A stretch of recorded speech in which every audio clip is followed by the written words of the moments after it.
Hallelujah. ನಮ್ಮ ಕರ್ತನಾದ ಯೇಸು ಕ್ರಿಸ್ತನ ನಾಮದಲ್ಲಿ ನಿಮ್ಮೆಲ್ಲರಿಗೂ ಶುಭಗಳು. Good morning. ದೇವರೊಂದಿಗೆ ನಮ್ಮ ದಿನಚರಿ ಪ್ರಾರಂಭಿಸಲು ದೇವರು ಕೊಟ್ಟಿರುವ ಈ ಸೋಷಿಯಲ್ ಮೀಡಿಯಾ ಪ್ಲಾಟ್ಫಾರ್ಮ್ಗಾಗಿ ದೇವರನ್ನು ಎಷ್ಟೋ ಸ್ತುತಿಸ್ತೇನೆ. ವಾಕ್ಯ ಸಾರುವಂತಹ ಭಾಗ್ಯ, ವಾಕ್ಯ ಧ್ಯಾನಿಸುವಂತಹ ಭಾಗ್ಯ, ಆ ವಾಕ್ಯದ ಪ್ರತಿಫಲಗಳನ್ನು ನೋಡಿ, ಅದರ ಕ್ರಿಯೆಗಳನ್ನು ನೋಡಿ ದೇವರನ್ನೇ ಸ್ತುತಿಸುವ ಭಾಗ್ಯ ದೇವರು ಕೊಟ್ಟಿದ್ದಕ್ಕಾಗಿ ದೇವರಿಗೆ ವಂದನೆಗಳು. ನೀವು ಕೇಳ್ತಿರುವ ಸಂದೇಶಗಳು ನಿಮ್ಮ ಹೃದಯಕ್ಕೆ ಆಶೀರ್ವಾದಕರವಾಗಿವೆಯಾ? ಅವುಗಳನ್ನು ನಿಮ್ಮ ಹೃದಯಕ್ಕೆ ಅನ್ವಯಿಸಿಕೊಂಡು ನಿಮ್ಮ ಜೀವಿತದಲ್ಲಿ ಮಾರ್ಪಡುವಿಕೆ ಕಾಣ್ತಿದ್ದೀರಾ? ಬಿಡುಗಡೆ ಕಾಣ್ತಾ ಇದ್ದೀರಾ? ದೇವರ ವಾಕ್ಯ ಯಾವತ್ತೂ ವ್ಯರ್ಥವಾಗಿ ಹೋಗೋದಿಲ್ಲ. ದೇವರ ವಾಕ್ಯ ಅದು ಕಳುಹಿಸಲ್ಪಟ್ಟಾಗ ಅದು ತನ್ನ ಕಾರ್ಯವನ್ನು ನೆರವೇರಿಸುತ್ತದೆ ಎಂದು ವಾಕ್ಯದಲ್ಲಿ ಹೇಳಲಾಗಿದೆ. ಈ ದಿನ ದೇವರು ಏನು ಮಾತಾಡ್ತಾರೆ ಎಂದು ಕೇಳೋಣ. ಪ್ರಾರ್ಥನೆ. ಪರಿಶುದ್ಧ ದೇವರೇ, ನಿಮಗೆ ವಂದನೆಗಳು. ಪ್ರತಿದಿನ ದೇವರೇ, ನಮ್ಮ ಜೀವಿತ ನಿಮ್ಮ ವಾಕ್ಯವೆಂಬ ಕನ್ನಡಿಯಲ್ಲಿ ನೋಡಿಕೊಳ್ಳುವ ಭಾಗ್ಯ, ನಮ್ಮನ್ನು ತಿದ್ದುಕೊಳ್ಳುವ ಕೃಪೆ ಕೊಟ್ಟಿದ್ದಕ್ಕಾಗಿ ನಿಮಗೆ ವಂದನೆಗಳು. ಈ ಸಮಯ ಆಶೀರ್ವದಿಸಿರೆಂದು ಕ್ರಿಸ್ತನ ನಾಮದಲ್ಲಿ ಬೇಡುತ್ತೇನೆ ತಂದೆಯೇ, ಆಮೇನ್. ಹೌದು ಪ್ರಿಯರೇ, ಈ ಲೋಕದಲ್ಲಿ ನಾವು ಜೀವಿಸುತ್ತಿರುವಾಗ, ದೇವರಿಗೋಸ್ಕರ ಜೀವಿಸುತ್ತಿರುವಾಗ ನಾವು ಬಹು ಜಾಗರೂಕರಾಗಿರಬೇಕು. ಇಹಲೋಕದ ಅಧಿಕಾರಿ ಎಂಬುದಾಗಿ ಸೈತಾನನಿಗೆ ಹೆಸರುಂಟು. ಈ ಲೋಕದಲ್ಲಿ ಮೋಸಗೊಳಿಸುವಂಥದ್ದು, ತನ್ನ ಕುಯುಕ್ತಿಯಿಂದ ಆದಿಯಲ್ಲಿ ಆದಾಮ ಹವ್ವ ಅವರನ್ನು ಮೋಸ ಮಾಡಿದಂತೆಯೇ ಇವತ್ತು ಕೂಡ ಅನೇಕರನ್ನು, ದೇವರು ಆರಿಸಿಕೊಂಡವರನ್ನು, ದೇವರು ಪ್ರೀತಿಸುವವರನ್ನು, ದೇವರು ಕೋರಿಕೊಂಡವರನ್ನು ಶೋಧಿಸುವುದಕ್ಕಾಗಿ, ಕೇಡಿನಲ್ಲಿ ಬೀಳಿಸುವುದಕ್ಕಾಗಿ ರಾತ್ರಿ ಹಗಲು ಅವನು ಪ್ರಯಾಸ ಪಡ್ತಿದ್ದಾನೆ. ಆ ಸೈತಾನನ ತಂತ್ರಗಳನ್ನು ನಾವು ಅರಿತವರಾಗಿರಬೇಕು. ಎಚ್ಚರವಾಗಿರಿ, ಶೋಧನೆಯೊಳಗಡೆ ಒಳಗಾಗದಂತೆ ಪ್ರಾರ್ಥಿಸಿರಿ ಎಂದು ಯೇಸು ಹೇಳಿರುವ ಮಾತು ನಾವು ಜ್ಞಾಪಕದಲ್ಲಿಟ್ಕೊಳ್ಬೇಕು. ಹೌದು, ಇತ್ತೀಚೆಗೆ ನಿಮ್ಮ ಮನಸ್ಸೇನಾದರೂ ಕಳವಳಗೊಂಡಿದೆಯಾ? ಏನೋ ಒಂಥರ ಭಯಪಡುವ ಹಾಗೆ, ಏನೋ ಅನುಮಾನ ಪಡುವ ಹಾಗೆ, ಒಂಥರ ಹೋರಾಟದಲ್ಲಿದ್ದಂತೆ, ಒಂಥರ ಎಲ್ಲರೂ ನಿಮ್ಮನ್ನು ಬಾಧೆಪಡಿಸುತ್ತಿರುವಂತೆ, ಇಲ್ಲವೇ ನೀವೇ ಎಲ್ಲರನ್ನು ಬಾಧೆಪಡಿಸುವಂತೆ ಅನಿಸುತ್ತಿದೆಯಾ? ಈ ದಿನ ಒಬ್ಬರನ್ನೊಬ್ಬರು ಬಾಧೆಪಡಿಸುವುದರಲ್ಲಿ ಒಬ್ಬರಿಗಿಂತ ಒಬ್ಬರು ಮೀರುತ್ತಾ ಇದ್ದಾರೆ ಪ್ರಿಯರೇ. ಅದು ಗಂಡ ಹೆಂಡತಿಯಾಗಿರ್ಬೋದು, ಅಕ್ಕ ತಂಗಿಯಾಗಿರ್ಬೋದು, ಅಣ್ಣ ತಮ್ಮ ಆಗಿರ್ಬೋದು, ವಿಶ್ವಾಸಿಗಳು ಆಗಿರ್ಬೋದು. ಏಟಿಗೆ ತಿರುಗೇಟು ಎಂಬ ಮಾತು ಯೇಸು ತೆಗೆದುಹಾಕಿ ಒಂದು ಕೆನೆ ಮೇಲೆ ಹೊಡೆದ್ರೆ ಎರಡನೇ ಕೆನೆ ತೋರಿಸಿ ಹೊಂದಿದ್ದಾರೆ ಯೇಸು. ಆದರೆ ನಮ್ಮ ಜೀವಿತದಲ್ಲಿ ಇನ್ನೂ ಯಾವಾಗಲೂ ಪಾಪಕ್ಕೆ ಅವಕಾಶ ಕೊಟ್ಟು ಮತ್ತೊಬ್ಬರು ಪಾಪ ಮಾಡುವುದಕ್ಕೆ ಕಾರಣರಾಗುತ್ತಾ ಇದ್ದೇವೆ. ಇದೆಲ್ಲದರ ಹಿಂದೆ ಕುತಂತ್ರನೂ ತಂತ್ರಗಾರನೂ ಆಗಿರುವ ಆ ಸೈತಾನನು ಇದ್ದಾನೆ ಎಂಬ ಸಂಗತಿ ಮರೆಯುತ್ತಿದ್ದೇವೆ. ಈ ಲೋಕದಲ್ಲಿ ಯಾರನ್ನೇ ಆಗಲಿ ನಿಮ್ಮ ವಿರೋಧಿ ಎಂದು ಭಾವಿಸಬೇಡಿ. ನಿಮ್ಮ ವಿರುದ್ಧ ಕೆಟ್ಟ ಮಾತಾಡಿದ್ರು ಕೂಡ, ನಿಮ್ಮನ್ನು ಹೀಯಾಳಿಸಿದ್ರು ಕೂಡ, ನಿಮಗೆ ಮೋಸ ಮಾಡಿದ್ರು ಕೂಡ, ನಿಮ್ಮನ್ನು ಬಾಧೆಪಡಿಸುವವರಾಗಿದ್ರು ಕೂಡ, ಅಂಥವರನ್ನು ಪ್ರೇರೇಪಿಸುವಂತಹ ಸೈತಾನನ ಕಾರ್ಯಗಳನ್ನು ನಾವು ಕಂಡುಕೊಳ್ಳುವುದಾದರೆ, ಯೇಸು ಕ್ರಿಸ್ತನ ನಾಮದಲ್ಲಿ ಸೈತಾನನನ್ನು ನಾವು ಬಂಧಿಸುವುದಾದರೆ, ಅವನ ಡಿವೈಸಸ್ ಎಲ್ಲವೂ ಕೂಡ ಡಿಆಕ್ಟಿವೇಟ್ ಆಗುವ ಹಾಗೆ, ಅವನ ಯಂತ್ರಗಳೆಲ್ಲ ಕೆಲಸ ಮಾಡದ ಹಾಗೆ ನಾವು ಪ್ರಾರ್ಥಿಸುವುದಾದರೆ, ಸೈತಾನನ ಯೋಚನೆಗಳನ್ನೆಲ್ಲ, ಅವನ ಪ್ಲಾನ್ಸ್ಗಳನ್ನೆಲ್ಲ ದೇವರು ಚದರಿಸಿ ಬಿಡ್ತಾರೆ. ನಮ್ಮ ಜೀವಿತದಲ್ಲಿ ಕಳವಳಕ್ಕೆ ಕಾರಣ ಬೇರೆ ಯಾರೋ ಅನ್ನುವುದಕ್ಕಿಂತಲೂ ನಾವೇ, ಇಲ್ಲವೇ ನಾನೇ ಎಂದು ಗುರುತಿಸುವುದಾದರೆ ಬೇಗನೆ ಸೊಲ್ಯೂಷನ್ ದೊರಕುತ್ತದೆ. ನಾವೆಲ್ಲರ ಮುಂದೆ ಒಳ್ಳೆಯವರಾಗಿ ಕಾಣಿಸಿಕೊಳ್ಳಬೇಕು, ಒಳ್ಳೆ ರೀತಿಯಿಂದ ಬಿಹೇವ್ ಮಾಡಬೇಕು, ಎಲ್ಲರ ಮುಂದೆ ನಮ್ಮ ಮಾತು ಧಾರಾಳವಾಗಿರಬೇಕು, ಎಲ್ಲರೂ ನಮ್ಮನ್ನೇ ಹೊಗಳಬೇಕು, ಎಲ್ಲರಿಗೆ ನಾವು ಇಷ್ಟಕರವಾಗಿರಬೇಕು, ಎಲ್ಲರೂ ನಮ್ಮನ್ನು ಗೌರವಿಸಬೇಕು ಎಂಬ ಆಸೆಯಲ್ಲಿಯೇ ಇರ್ತೇವೆ ಹೊರತು, ನಾವು ಎಷ್ಟು ಜನರನ್ನು ನಿಜವಾಗ್ಲೂ ಗೌರವಿಸುತ್ತಿದ್ದೇವೆ, ಪ್ರೀತಿಸುತ್ತಿದ್ದೇವೆ, ಸಹಿಸುತ್ತಿದ್ದೇವೆ, ತಾಳಿಕೊಳ್ತಿದ್ದೇವೆ, ಉದಾರತೆ ತೋರಿಸ್ತಿದ್ದೇವೆ ಎಂಬುದನ್ನು ನಾವೆಂದಾದರೂ ಪರಿಶೀಲಿಸಿಕೊಳ್ತಿದ್ದೇವಾ? ಗಿವ್ ಆ್ಯಂಡ್ ಟೇಕ್ ಅನ್ನುತ್ತಾರಲ್ಲವೇ? ಒಬ್ಬರನ್ನೊಬ್ಬರು ನಾವು ಕ್ಷಮಿಸುವಾಗಲೇ ನಾವು ಸಮಾಧಾನದಿಂದ ಮುಂದೆ ಸಾಗಬಲ್ಲೆವು. ಒಬ್ಬರ ಮೇಲೆ ಒಬ್ಬರು ವಿರೋಧ ಬೆಳೆಸಿಕೊಳ್ಳುವಾಗ ಸೈತಾನನಿಗೆ ಅವಕಾಶ ಸಿಗುತ್ತೆ. ಅಷ್ಟಕ್ಕೂ ಭೇದಗಳುಂಟು ಮಾಡುವವನೇ ಅವನು. ಕೆಲವರು ಸೈತಾನ ಇಲ್ಲ ಅಂತ ನಂಬುತ್ತಾರೆ. ಇದ್ದಾನೆ ಪ್ರಿಯರೇ. ಸೈತಾನನಿಗೆ ಯಾರು ಉಂಟು ಮಾಡಿದಾರಂತೀರಾ? ಸೈತಾನನನ್ನು ಯಾರೂ ಉಂಟು ಮಾಡಿಲ್ಲ, ದೇವರು ದೂತನನ್ನುಂಟು ಮಾಡಿದ್ದಾರೆ. ಲೂಸಿಫರನ್ನು ಪ್ರಧಾನ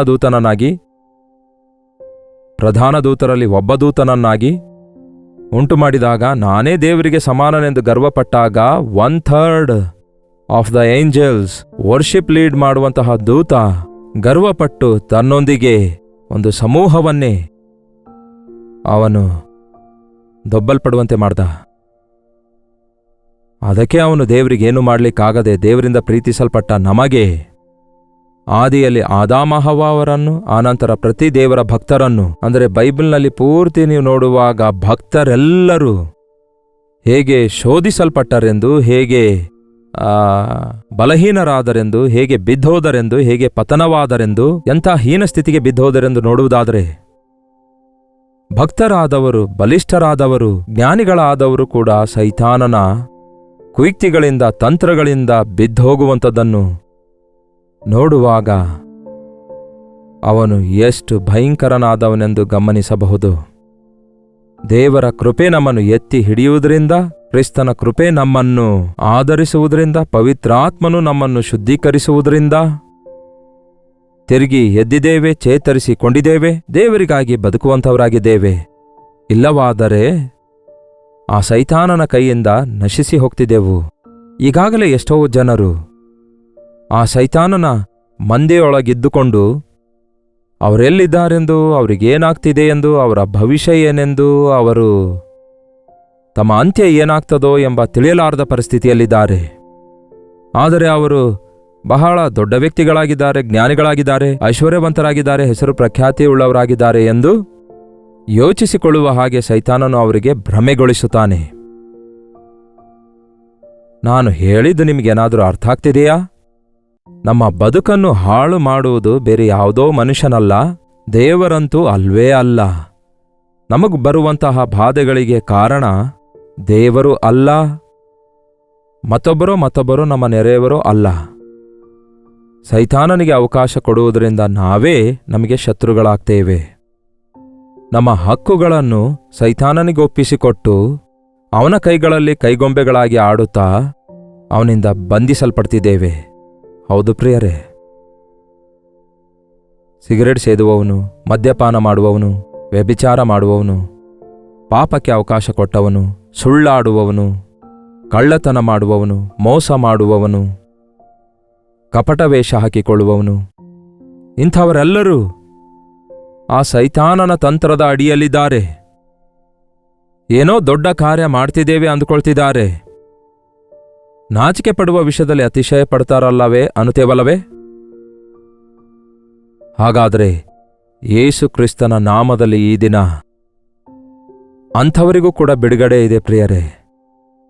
ಮೊದಲು ನೀವು ಜಯಿಸುವುದಾದರೆ, ನಿಮ್ಮ ಹೃದಯವನ್ನು ನೀವು ಗ್ರಹಿಸಿಕೊಳ್ಳುವುದಾದರೆ, ನಿಮ್ಮ ಸ್ಥಿತಿ ಎಂಥದೆಂದು ನೀವು ಮೊದಲು ಗ್ರಹಿಸಿಕೊಳ್ಳುವುದಾದರೆ, ನಿಮ್ಮೊಳಗಡೆ ಸೈತಾನನ ಯಾವ ಕಾರ್ಯಗಳಿಲ್ಲದಂತೆ ನೋಡಿಕೊಂಡು ಕೋಪ, ದ್ವೇಷ, ಅಸೂಯೆ, ಸುಳ್ಳು, ಇತರರಿಗೆ ತೀರ್ಪು ಮಾಡುವುದು, ಇತರರನ್ನು ನಿಂದಿಸುವುದು, ಇತರರ ಕುರಿತು ತಪ್ಪು ಪ್ರಚಾರ ಮಾಡುವುದು, ಇವೆಲ್ಲ ದೇವಸ್ವರೂಪದಲ್ಲುಂಟು ಮಾಡಲ್ಪಟ್ಟ ಮಾನವನ ಸ್ವಭಾವಗಳಲ್ಲ ಪ್ರಿಯರೇ.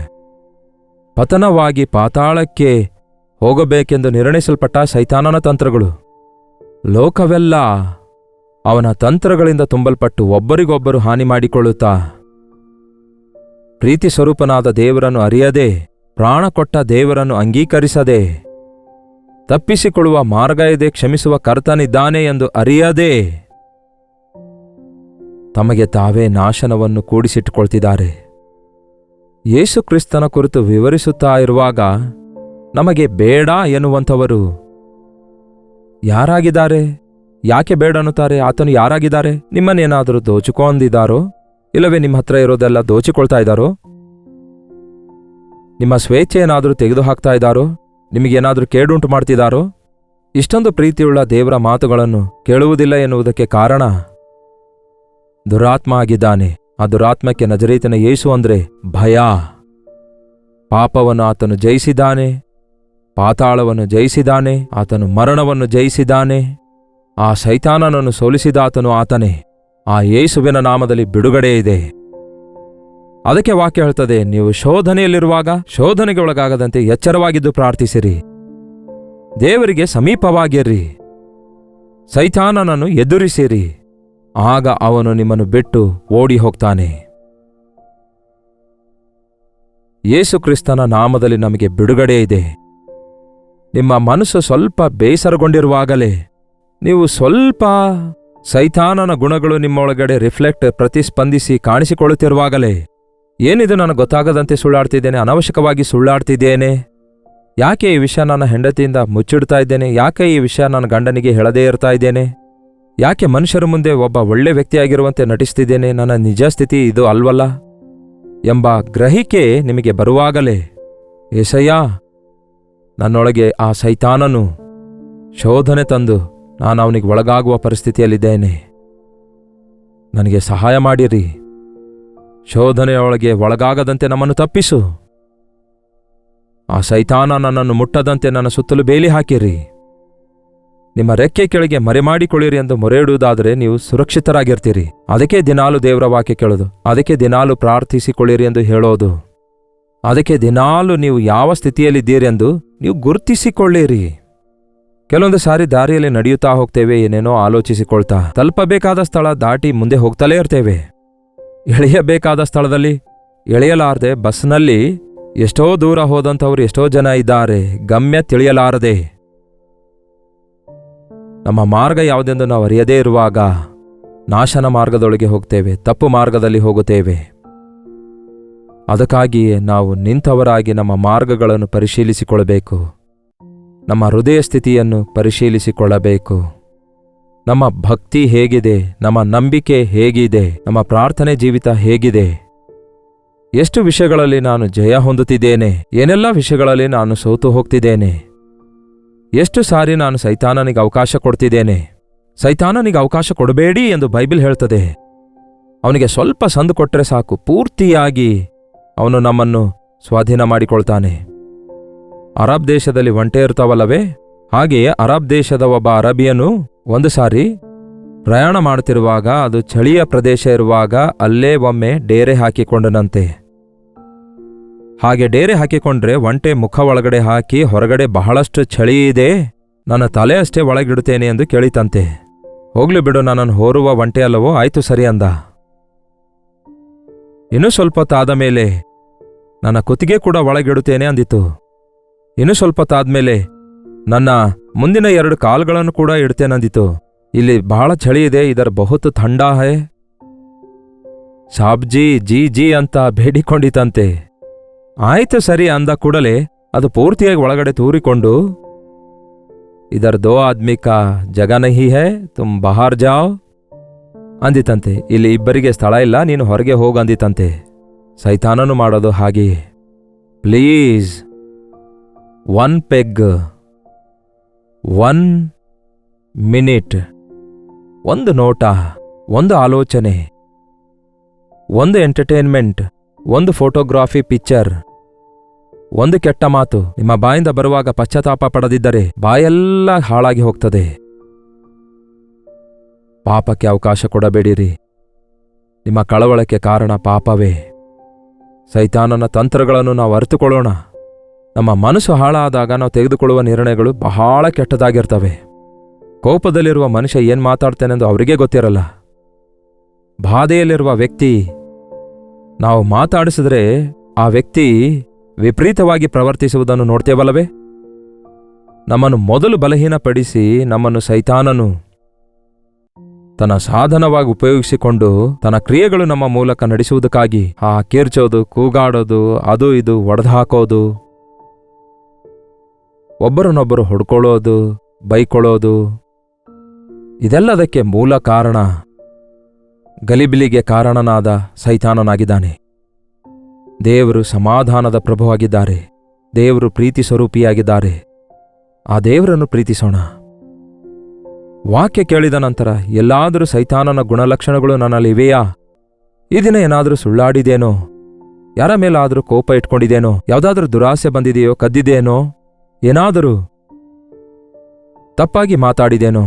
ಏನಾದರೂ ತಪ್ಪು ಮಾತಾಡಿದೇನೋ? ಏನಾದರೂ ಯುಕ್ತಿಗಳನ್ನು ಉಪಯೋಗಿಸಿದೇನೋ? ಸಣ್ಣ ತಪ್ಪ ಅಂತ ಹೇಳಿ ಬಿಟ್ಬಿಡಬೇಡಿ. ಅದೇ ಸೈತಾನನಿಗೆ ಸಂದು ಕೊಟ್ಟ ಹಾಗಾಗುತ್ತೆ. ಹೃದಯ ಕೆಟ್ಟೋಗುತ್ತೆ, ಜೀವಿತವೇ ಹಾಳಾಗಿ ಹೋಗುತ್ತೆ. ವಾಕ್ಯ ನಮಗೆ ದಾರಿ ತೋರಿಸುತ್ತದೆ. ಆ ವಾಕ್ಯವೆಂಬ ಕನ್ನಡಿಯಲ್ಲಿ ಆ ದೇವರ ಮಾತುಗಳು ಪವಿತ್ರಾತ್ಮನು ನಮಗೆ ಸ್ಕ್ಯಾನ್ ಮಾಡಿ ತೋರಿಸುತ್ತಿರುವಾಗ ನಮ್ಮ ಹೃದಯದಲ್ಲಿ ಗೊತ್ತಾಗ್ತದೆ ಎಲ್ಲಿ ಫಾಲ್ಟ್ ಇದೆ, ಎಲ್ಲಿ ತಪ್ಪು ನಡೆಯುತ್ತಿದೆ ಎಂದು. ಆಗ ಒಪ್ಪಿಕೊಳ್ಳುವಂತೆ ಮಾಡ್ತಾರೆ. ಮೇಲಿಂದ ಮೇಲೆ ಒಪ್ಪಿಕೊಳ್ಳುವಾಗ ಭಯದಿಂದ ನಡುಗುತ್ತಾ ನಮ್ಮ ರಕ್ಷಣೆಯನ್ನು ಮುಂದುವರಿಸುವುದಾದರೆ ಅಂತ್ಯದವರೆಗೂ ನಂಬಿಗಸ್ತರಾಗಿರ್ತೇವೆ. ದೇವರು ಕೊಡುವ ಕಿರೀಟ ಹೊಂದಿಕೊಳ್ತೇವೆ. ಪ್ರಾರ್ಥನೆ. ಪರಿಶುದ್ಧ ದೇವರೇ, ಪ್ರೀತಿಯುಳ್ಳ ತಂದೆಯೇ, ಮತ್ತೊಮ್ಮೆ ನಿಮ್ಮ ಪ್ರೀತಿಯುಳ್ಳ ಹಸ್ತಕ್ಕೆ ನಮ್ಮನ್ನು ನಾವು ಒಪ್ಪಿಸಿಕೊಡ್ತೇವೆ.